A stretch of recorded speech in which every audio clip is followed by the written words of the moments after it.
Napier, capital of the wealthy Hawke's Bay province of New Zealand. A city of more than 25,000 people, renowned for its sunshine, its magnificent marine parade, its pines and palms and flowering gardens. Napier is a garden city, and there are 20 acres of reserves and parks for every 1,000 people. A busy city, a bustling seacoast tourist resort and a centre of industry. Alfred Dumet, who laid out the city in 1865, was a poet, and many of the streets are named after famous literary figures.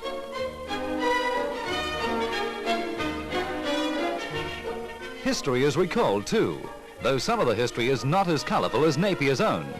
Napier in 1930, not quite so busy, certainly not so modern. And this was Napier on February the 3rd, 1931. An earthquake which lasted 90 seconds did damage estimated at £10 million.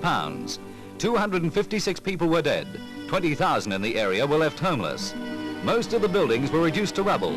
More were destroyed by 100 fires, which started as a result of the quake.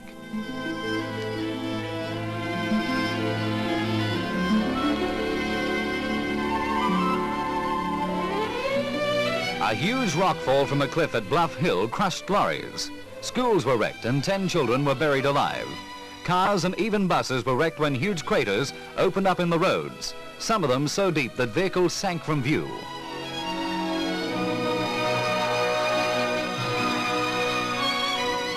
But from this chaos, some good did follow. About 8,000 acres of seabed was raised, and the land is now the site of the Napier Airport.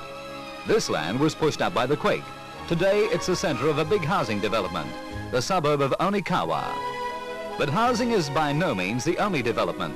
A huge wool store is under construction, a building which will cover 7.5 acres. It's the most recent addition to the stores already built in the area at West Quay. New building techniques have lifted office blocks higher and higher. Nature is kind here, sunshine, soil and sea. And even when nature seemed cruel on that day in 1931, she gave an unexpected bounty of land from the sea. Napier, the earthquake city, has built again.